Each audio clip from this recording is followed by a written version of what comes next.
We leven in ons beeldscherm. We zijn altijd bereikbaar. Onze eigen tijd is schaars. Waar is dat moment voor onszelf gebleven? Time takes a cigarette. In Tegenlicht Lab geven we de studio dit keer aan de beroemde Amerikaanse mediatheoreticus Douglas Rushkoff. Hij schreef het boek Present Shock, waarin hij analyseert hoe en door wie onze tijd gekoloniseerd wordt. Hoe digitale ontwikkelingen ons leven hebben overgenomen. Hij houdt een pleidooi voor de herovering van het nu. Ons nu. Dit is wat u te wachten staat. These technologies are here to keep the dying marketplace alive, right? To keep the NASDAQ stock exchange going. You're sitting behind a computer screen, you're shooting missiles at enemy targets, you're killing enemy combatants. And then at the end of the day, you get back in your car, and 20 minutes later, you're at the dinner table talking to your kids about their homework. If you were trying to engage in a meaningful conversation with your spouse through text, that might not be the right tool for the job. Unless you don't really want to have that conversation with your spouse. And then you've got to look at that. Dit is Tegenlicht. Welkom in uw eigen tijd. Rushkoff, take one, Mark. So I got the idea for Present Shock originally when I was watching this really trashy American television show called The Real Housewives of Orange County. Let me show you a little of it. It's not always me. Vicky fights with everybody. Vicky and Gretchen fight all the time. See, this is a show. It's supposed to be a reality show about these wealthy American housewives. But what it's actually, all that happens is these women, they go to dinner together and they have misunderstandings and they fight. And this is all that happens. And I tend to watch television. I'm a media theorist, so I watch television from the perspective of a media theorist, and I have to ask, what's the nature of the communications breakdown between these people? They're the same socioeconomic status, the same gender, they speak the same language, and why do they have so many disagreements? And then eventually it occurred to me that the reason why this is happening is because, look at their faces, that these women have had so much plastic surgery, and so much Botox put into their faces that they can't make facial expressions that are appropriate to the situations that they're in. One of them might say, my daughter's just going in for cancer testing. And the other one, with her locked-in face, will say, oh, I'm so sorry to hear that. It's very sad.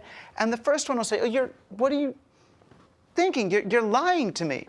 And it's because her face can't register the expression that she's trying to make. And the other one picks up on this, seeming inconsistency.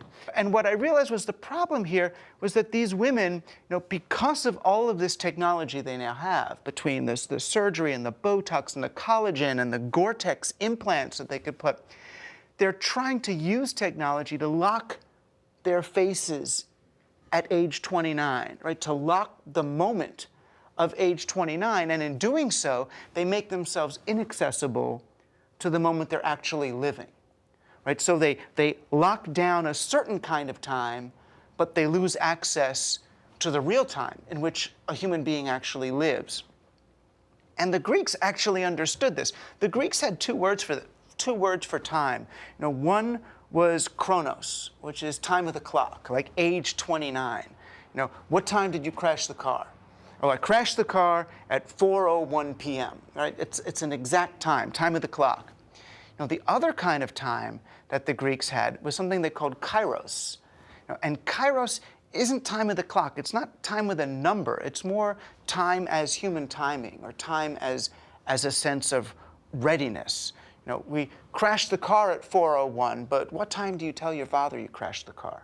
Right, 4:23? 4:17? It doesn't matter. If you're a smart kid, you tell your dad you crashed the car, after he's had his drink, but before he's opened the bills, right? Because that's the sweet spot, when he's still a little buzzed, but not yet upset. What these women are suffering, and what I think we're suffering from as a whole, is this kind of addiction to chronos, to the time that's on the clock to the kind of number time that is so amplified by digital technology, by almost any technology. It gives us ways to really refine that, to get closer and closer in on that exact thing, or for them to simulate what their faces look like at that exact moment. But it makes the real time at which life is passing, less and less accessible to us. It's part of what happens to us, as a society, really, and as people, as we move from the analog industrial age society into this new, very digital one. I mean, if you look at these clocks, what it reminds me of is when I was a little kid, I had an analog alarm clock that my father gave me, and it was actually, I think, his father's. It was a super old electric alarm clock, and it had a sweep second hand that moved around the clock face. It wasn't even like this. This is kind of a digital analog clock, right? It's going click, click, click, click. This old electric clock, it just, the hand moved smoothly around the dial. And I remember as I would go to sleep at night, it would be, 9:02 at night. And I would watch the second hand go around, and I would say, oh, it's getting closer and closer to 9:03, closer and closer, closer, until finally it's like that moment of climax. It hits the 12 minutes. Oh, now we're at 9:03. It's a new minute. It's this new, fresh minute. And I experienced each act of this. So here's the first act, is that first quarter, and then the next act, now we're halfway through, then it's kind of an older minute. And I moved around like that, until I fell asleep. I watched that sort of continuous drama of the minutes passing. And I had a kind of a holistic understanding of what time was. Time was this narrative, this sweep, this story. And then one night, I went in, my dad had changed my alarm clock. He had gotten, I think as a gift from one of his business associates, he had gotten a little digital alarm clock, and it wasn't the kind people have today. It was this old kind, like this, with the little numbers that flap down, that you can see they just flap each minute. So all of a sudden, I'm sitting there at night, and it would be, I can even make it do that now. Say it was 9:05. It's not like the beginning of 9:05 or the middle of 9:05 or the end of 9:05. It's just 9:05. So I sit there, I'm staring at this thing, and it's like it's not moving, right? It's just frozen in time. It's just sitting there, 9:05, 9:05, 9:05, until bam, 9:06. All of a sudden, okay, now, all right, 9:06, okay, 9:06, 9:06, 9:06, 9:06. So each minute, instead of being this, oh, we're here, now we're going around, it's just frozen, right? Frozen like the faces of those women on the TV show. It's just stuck. We're just stuck in this thing until bam, bam, bam, bam. So for me, I moved from something that felt, even though this is Chronos, at least it's continuous, at least it's moving through time the way I do, we moved into this kind of digital time, which really even, it accentuates the Chronos character of it even more. It's sequential. So we're not moving through time, we're moving from minute to minute to minute to minute. And that's the way digital technology feels really as a whole. It's this series of choices that we make. You do this or you do that. You click on this or you click on that. The digital technology turns everything into sequences. And it's not a matter of it being better or worse. It's just a matter of it being different. It moves like a computer program. But what did we do? Well, what we ultimately did was, because we wanted to make more money with this, because we wanted to increase the surface area of human attention, because we wanted to keep people in a constant state of internet usage and consumption. We take the internet, we put it in a phone, and we strap the phone to our body or keep it in our pocket and have it, vibrate us every time somebody does a Facebook update or a tweet about us or sends us an SMS or has an email, or the AP or BBC news feed thinks there's a sports score that we care about. So we have this thing vibrate us, and we live in this always-on reality, the state of perpetual emergency interruption, where it's saying, pay attention to me, something's happening, there's an emergency, you've got to look, you've got to come. So rather than adapting to the asynchronous bias. And using that, we try to turn it into something that imitates the always-on quality of real life. And we end up living in this state of perpetual emergency interruption. You know, this is a frame of mind, a state of being that was really only endured by, you know, telephone emergency operators or air traffic controllers. And even they only did it 2 or 3 hours at a time, and they took medication in order to live according to that. And now, you know, we live in a world where everybody is in this always-on state. This state where they're kind of just glued to their devices in a way. I mean, where are they? You know, this woman's not in the street, right? He's not where he is. He's somewhere else. No, it's not necessarily bad to be somewhere that you don't want to be, but don't they want to be somewhere? In this job, I see the people in almost... This guy's funny, right? He's the only one who's noticing what's going on. He's like, he's trying to raise money for the disabled in this little gecko suit. But it's a great opportunity for him to just look at the world, you know, because he's the only one trying to make physical contact with anybody else. Tubes, you see people, it's like, welcome to La La Land, because everybody's tapping away with all different things, and nobody's talking to anybody, so I don't think that's a good idea. Right, and La La Land, honestly, I believe it's less a function of the technology itself than how we've employed it. You know, we're employing the technology in order to promote the agenda of the marketplace. You know, these technologies are not here right now to help us be more human, to help us reconnect with one another. These technologies are here to keep the dying marketplace alive, right? To keep the NASDAQ stock exchange going, not to keep you and me in connection with one another. Now, and in what way? In what way? And how are they doing that? Well, they're doing that by trying to mediate every interaction that we have. In other words, me talking to someone else doesn't make anyone money. Me talking to someone else through a cell phone does make someone money. You know, not just because I'm paying for the time to be online, but now because the conversation itself is tracked and becomes part of a big data search engine, which is then used to figure out, you know, what to advertise to me in my future. But really, what we're looking at is that in combination with this moment of history has kind of put us at an interesting turning point.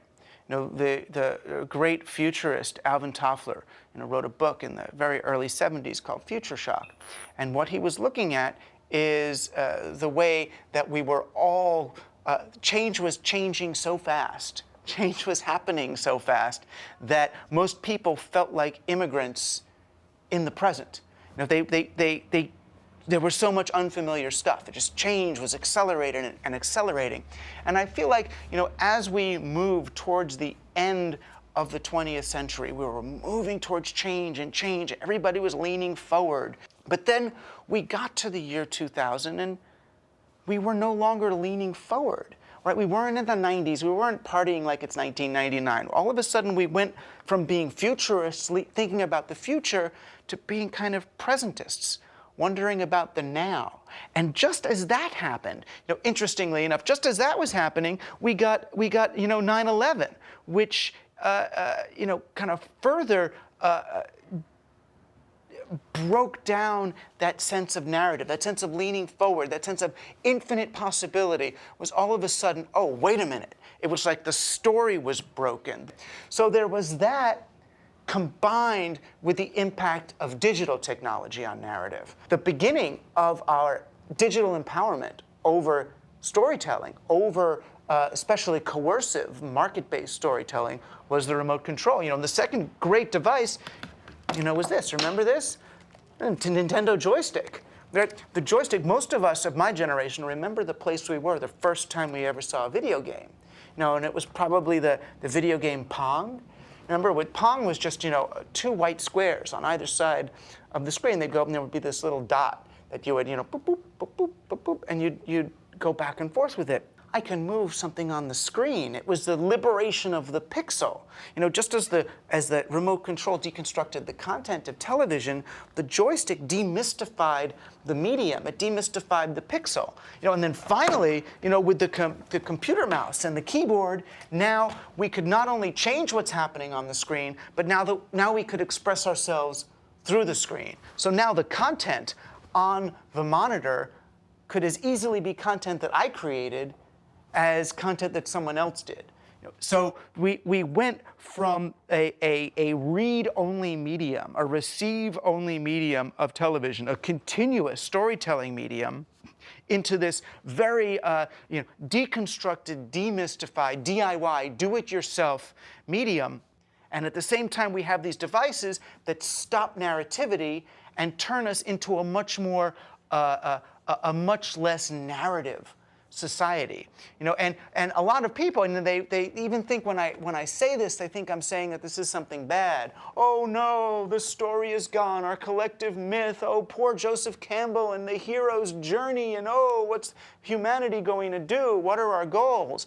I'm like, personally, thank God this finally happened.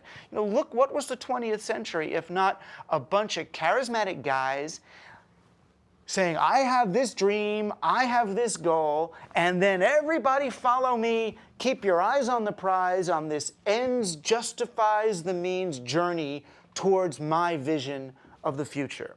Sometimes, you know, Martin Luther King, Gandhi, those were good. Most of the times, Stalin, Hitler, everybody else, they were really bad, right? Because what were these people doing? They were saying, keep your focus on this fictional moment in the future, keep your blinders on, and ignore the bloodshed of right now. You know, that's what capitalism says. It's what communism says. It's what they all say on one level is ignore now for the future reward. It's what Christianity says. So you're suffering now, but you'll get it in the afterlife. And those don't work anymore. That whole way of organizing people narratively towards these artificial futures. You know, and we're dealing with it, but the positive that comes out of that, and I know they look naive, but for me, the positive that comes out of that are things like Occupy. You know, what was Occupy but a non-narrative, goal-oriented version of politics? I mean, look at this interview with this occupier. Perfect way, how would it be? Well, I don't know. It's really difficult to kind of answer questions leading to those conclusions. I'd say that we didn't take our cue off of anybody, really. It became a more spontaneous movement. As far as seeing this end, I wouldn't like to see it end. I'd like to see the conversation continue. See, that's really insane. I mean, everybody's going around to these guys saying, you know, what are your demands?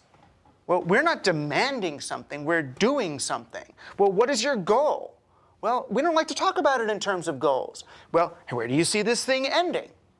Well, I don't really see it ending. I see this as something that continues. So, you know, CNN or Fox News or any regular station that makes their money on what, in 15 seconds, tell me what this is about. They don't have a way to express what this is about. So all they can do is take pictures of the silliest looking people and say, oh, this is nothing. Or they can say, well, if you can't express yourself in terms of a goal, then you don't exist, right?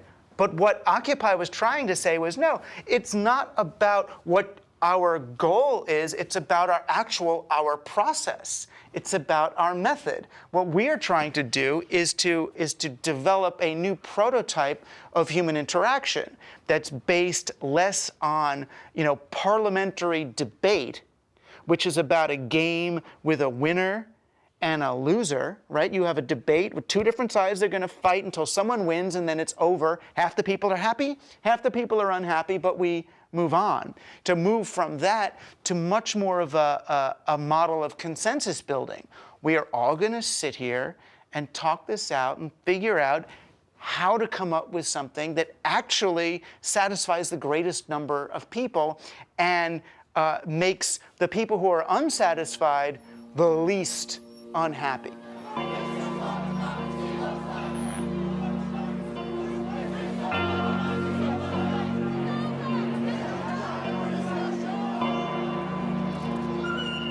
You know, we have a marketplace where money kind of has a built-in clock, where venture capital needs to grow. The stock market's something that has to expand. Your shares have to increase in value over time. So a bunch of people going, oh, we're going to sit in this park and talk about politics, or I'm going to start having these experiences that are less about winning, that are less about expansion. This is not good. Right? This is not good. It's not good as far as the market's concerned. You know, so there were people, and you know, I saw it as very much the sort of the Wired magazine generation that had a very different view of what technology was for and how it could be used. You know, Wired saw technology, as digital technology in particular, as the salvation for the dying stock exchange. You know, so it became this kind of the poster child for the new economy. And the idea was, you know, yes, the real estate online in a digital environment is infinite. There's essentially an infinite number of websites and media and things that you can post there. But there's still a market we can make, and that market is going to be in human attention. You know, so Wired magazine had a cover story about the attention economy. It wasn't their term, but they kind of revived it. The idea that even though we have infinite online real estate, we only have so many eyeball hours, right? There's only so many human beings and so many hours that they can spend glued to technology. So what we have to do is mine that for value. So instead of going to Africa and South America and finding those countries and enslaving those people and digging their resources out of the ground, right? That's not working anymore. Those people are fighting back. They're having revolutions. We can't, colonialism's dead, but we can still colonize human attention. We can still colonize and garner strength from these, you know, from these eyeball hours.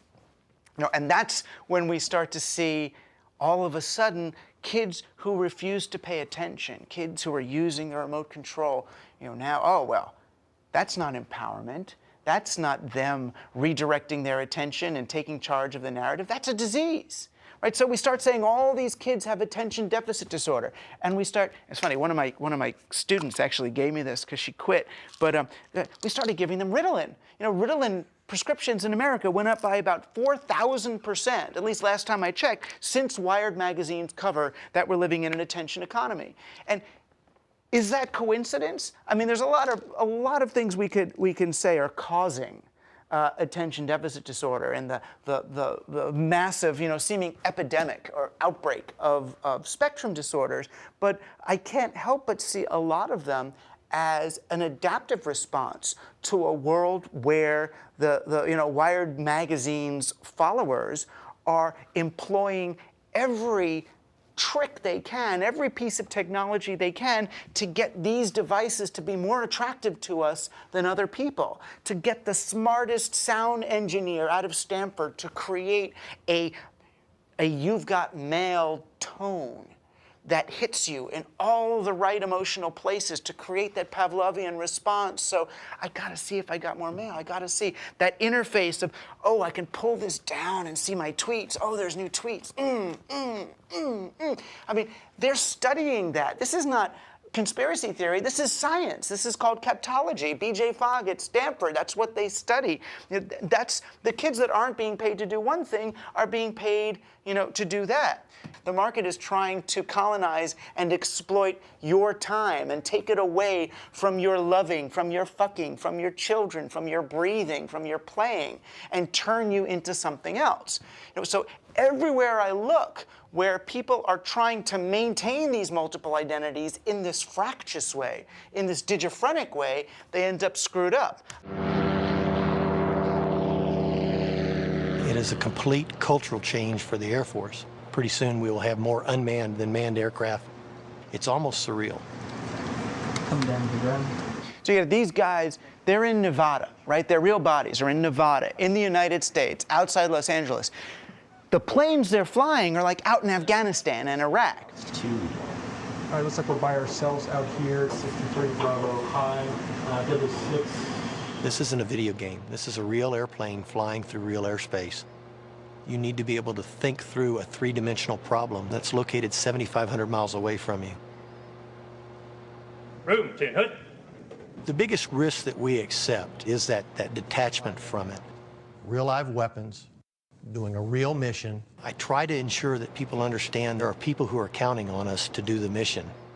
See, now the fear of these people, is that, oh, because we're disconnected from the reality of what we're doing, that we're going to be heartless.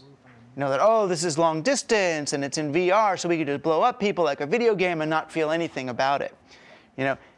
The irony of it is that these people end up with higher rates of post-traumatic stress disorder than people who are actual fighter pilots. 5, 4, 3, 2, 1. Good splash. You're sitting behind a computer screen, you're shooting missiles at enemy targets, you're killing enemy combatants. And then at the end of the day, you get back in your car, and 20 minutes later, you're at the dinner table talking to your kids about their homework. Hey guys! Daddy! Hi. I mean, they know I fly UAVs, but I don't necessarily go home and tell them that, what mission I flew or something like that. How was your day, buddy? Good. Yeah? That's a challenge in the job, that you've got to do that day in and day out. Right, now that's the purest definition of digiphrenia I can almost experience. This guy lives in 2 places at once. Daddy, what did I do in preschool today? Instead of going to war, now he's at war and at home. He's killing and with family. And those don't compute. They don't actually, they don't come together in a reasonable way. And that's, to me, one of the profound challenges of living in this presentist, highly digital age. We foresaw some of this, back in the 20th century. We got, up here, we got, Guernica, which is a great, it's a great way of understanding the 20th century. The 20th century was Cubism. It's a perfect art form for the era in which we were thinking about kind of looking at the same thing from multiple perspectives at the same time, right? That's what Cubism did, and that's why everyone was shocked. Oh, we can see the same thing from multiple perspectives in the same moment, right? This is all different things, but at the same moment, right? And he sort of mashed them into the same thing. Today, the 21st century equivalent of Cubism is the mashup. But instead of seeing, the same thing from multiple perspectives at the same time, we're seeing multiple times mashed into the same perspective.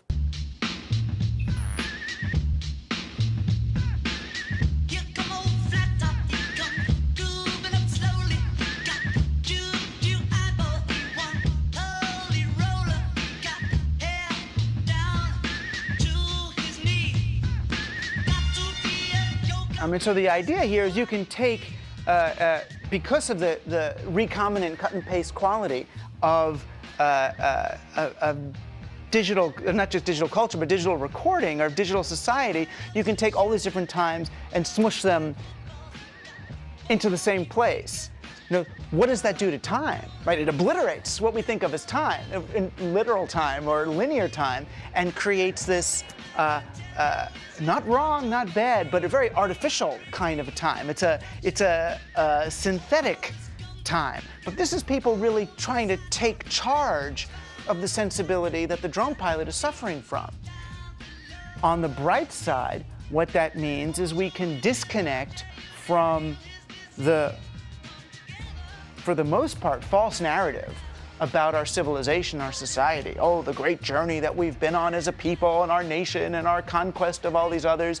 And we can start to realize that real time has almost nothing to do with that kind of historic journey and has everything to do with the moment that you're in, that we're living in a real time in which you can reinvent yourself at any moment. There's a Talmudic law that you're not allowed to remind somebody of who they were. Like, I'm not allowed to go to you and say, oh, I remember when you were a little greedy kid and when you did that thing. Because not just because it's embarrassing and mean to tell someone about their past, but because it, at least in my interpretation, but because it negates their right, it negates their privilege of reinventing who they are. Say, no, yeah, I did that shitty stuff, but now I am this person. And you've got to accept me as me now, not as me, the screwball. And likewise, it seems, as long as we're talking about big data and all that, you're not allowed to use somebody's past to predict their future either. I don't think it's fair for me to live in an online universe that has been configured based on their estimation of my future.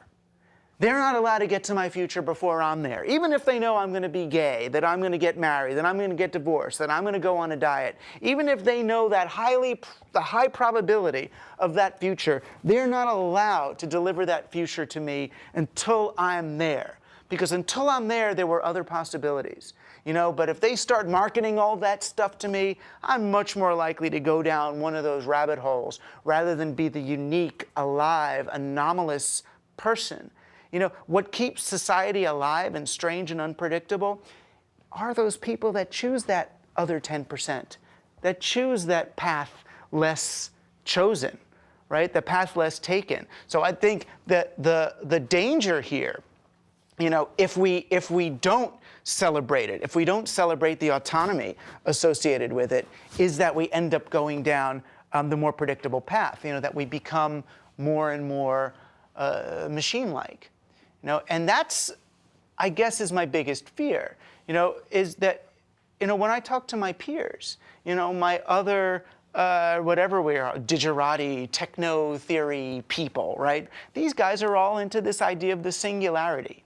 That the moment that computers become smarter and more thinking than humans, and they think it's inevitable, and they have this theory of reality, which is that information is evolving towards greater states of complexity. And as long as we're the most complex thing, that's fine. But as soon as computers are more complex than people, then information will use computers to get even more complex. And then people, humans, we're only important insofar as we can keep the computers going. Otherwise it doesn't matter. And I argue, I say, no, that doesn't make sense to me. This has the medium and the message reversed. Human beings aren't here to serve information. Information is here to, as a byproduct of our meaning, of us giving it meaning. Information doesn't even exist without human beings to relate to it, to understand it. Otherwise, it's not information. It's just bleh. What's the sound of a fax machine without the paper on the other end? It's just it's not information, I promise you. So I believe that human beings have this special place in the universe, that we are special, and that, no, we've got to fight for our place in this thing. It's not about surrendering our agency to machines. So how and they can say we to do me, it? well, what they say to me, though, is, well, you just say that because you're a human. That it's hubris. I say, damn straight I say it because I'm on Team Human. Yeah, what do you want me to be on Team Machine? Of course I'm on Team Human, and you don't need to go into movies like Terminator to be there. Yes, I'm on Team Human. But the irony is that in popular culture even, we seem to be obsessed with this confusion between humans and machines. It's not just all these movies about, that we enslave computers and robots and then the Cylons and various machines come back to get us. It's even in zombie movies. I got this great clip here from, Walking Dead, an American zombie show. And, the beauty of these shows is they're not just nightmare scenarios. Listen to the music even. These shows they're doing two things. On the one hand, they're asking that basic question on what's the difference between me and that zombie, right? We both got to eat. We both have to kill in order to survive. Maybe humans are no different from zombies. And if we are no different from zombies, then yeah, then the techno guys are right. then we might as well let the computers go because we're dead. We're just walking dead. You know, the other interesting thing is these movies and TV shows about zombie apocalyptic futures are in some ways utopian wish fulfillment. For those of us who are so inundated with our faxes and messages and this and that, the zombie world actually sounds kind of good. You just sit on a mountaintop, you know, or with your family and a shotgun and look for slow-moving zombies on the horizon and blow them away. I mean, your phone's not going to ring, your boss isn't going to bother you, there's no taxes to pay, no cop, there's nothing, there's just zombies. And on some level, it's like people would almost rather reset to that reality than have to push forward. It's easier for people to imagine a zombie apocalypse than it is for them to imagine next year. You know, the next year is almost more frightening than this. So, you know, that's sort of how society reacts. You know, how can we counter this? I mean, how can we get out? My easiest path to get out of this is to remember that reality is our home turf. You know, the actual flesh and blood reality in which we live. You know, the internet is a beautiful thing, right? It's a cool thing, and these spaces are great. But on the internet, we don't have home field advantage anymore. When we're on the internet, you're on the stock market, the algorithms have home field advantage, right? You're on a website or on Facebook, the corporations have home field advantage. The only place where you have home field advantage is here, in this place that we evolved, where we've got that 93% of human communication that the Botox women have lost their access to. The 93% of communication that happens non-verbally as your irises get big or small, or you nod or shake your head, or you breathe simpatico in rapport, or you sit back. All that is the place where we actually find our power. You know, what is a conspiracy? What does that mean? What does that word even come from? From Socrates, conspiring with other people. Conspire means to breathe together. You know, that's what a conspiracy is. It doesn't happen online. A conspiracy, and I mean it in the good way, is people breathing together actually have power. You know, so one is to reconnect with other people in the real world.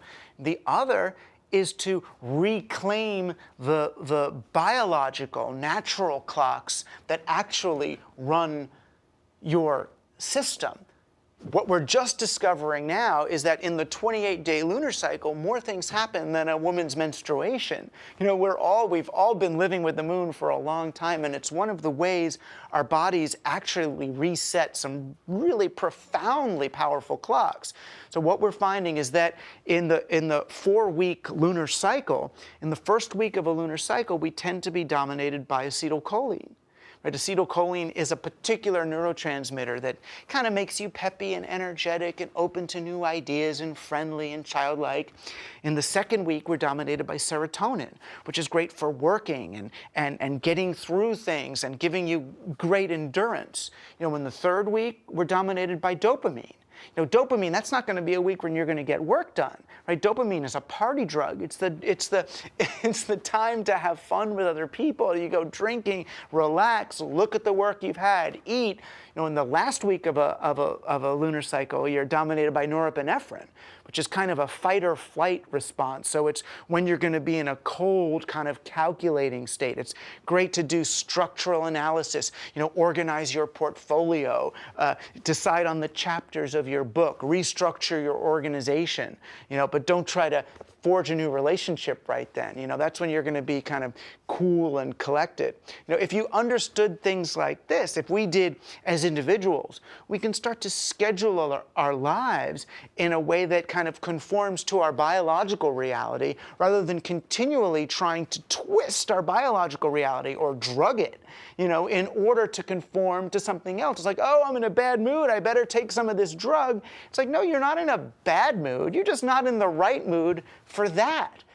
You know, it's people really not trusting who they are and where they are and when they are. You know, so what I'm trying to do is to help people reclaim the present, you know, reclaim Kairos, kind of trust the moment they're in. And the way to get in that moment is breathe, Just be in touch with your breath. In every breath, you have that 4-part rhythm. To a lot of people, this sounds too new age, I think. But, tough, tough. And as long as the marketplace can make being a human being uncool, they're going to win. How can we reclaim ourselves if we are glued to the screen all the time? You can't reclaim yourself if you're glued to the screen all the time because you're glued to the screen all the time. I mean, you've got to understand that the bias of digital technology is towards choice, right? Giving you more choice. The screen will try to do it by, do you want this or that? Do you want to click on this thing or that thing? But the other choice you also have in this on-off yes-no universe is screen or not screen. Right? Use my device or not use my device. Do I want to text my answer to you or do I want to say my answer to you? If you are trying to watch your movies on your cell phone, that might not be the right tool for the job. If you are trying to engage in a meaningful conversation with your spouse through text, that might not be the right tool for the job. Unless you don't really want to have that conversation with your spouse, and then you've got to look at that. If you understand digital environments, if you're sort of digitally literate, you start to see behind the curtain. You start to see how this works. And best of all, you become capable of programming it to your ends rather than just using it to someone else's. You're driving the car. Most people think that learning to program is sort of like becoming an auto mechanic. They'll say, look, I can drive my car and I don't have to know how to fix it. I'm not talking about the difference between an auto mechanic and a driver. I'm talking about the difference between a driver and a passenger. If you're going to live in an automotive culture, are you content with being a passenger? I mean, maybe, but what if you're a passenger in a car where everything's blacked out and you can't even look out the windows? You've got to now trust the driver to take you where he's saying is the best place, to the best supermarket, to your friend's house. Oh, your friend's house isn't there anymore. What do you mean it's not there? It's just not there. I'll take you to this other friend. It's closer and we can't. Do you trust your driver? Maybe if I'm, Miss Daisy or somebody in that movie, I trust Morgan Freeman. He seemed nice. But I don't trust Mark Zuckerberg to drive me. I don't trust Twitter to drive me. I don't trust these companies because they're not there to drive me. As I've been saying the whole time, they're there to increase their shareholder value in the short term. They're there to make billions of dollars off my attention. They're not there to create more human connections for me, because the more human connections I have, the less time I'm spending in their worlds. But are you optimistic still? Well, I don't even know what that would mean anymore. I have hope. I have hope. No, I'm not optimistic. All I can do is say, how can I make my behavior now more consonant with the way in which I think things actually are, and the more optimistic I get, the more utopian and the more I start reaching for a vision of the future that I want to realize rather than an experience of the present that I want to manifest. So I'm kind of trying to occupy reality in that sense, not just Wall Street, but to say, no, I'm actually going to be here now, as Ram Dass told us. And the things I'm going to work on are the obstacles to that. What's preventing me from being here now, and work that way with it. Okay, great. Thanks. You want to hug me? Yeah, let's hug. Are you allowed to be on camera? Are you allowed to be on? You should have him on. Have him. Get out of the digital realm. He's been here the whole time. The whole time. He's real. He's human. It's real. It's real. It's getting real now. Baas worden over uw eigen tijd en apparaten. Bekijk de bonusvideo op tegenlicht.vpro.nl of kom napraten bij de Tegenlicht Meetup aanstaande woensdag 8 uur in Pakhuis de Zwijger in Amsterdam. Als ze in China duurzaam denken, is dat noodgedwongen groot. Zo wordt daar momenteel gebouwd aan de hoogste woontoren ter wereld. 20.000 mensen, maar wel onder kunstlicht. 然后这一节是富人住的，特富的人，没办法。这一节是中等收入的人，这一节。室内农场在这个里面，室内农场有有20种，每一个室内农场。 Megalomaan, duurzaam en onwerkelijk. Volgende keer ecologisch in de wolken in Ecomania in China.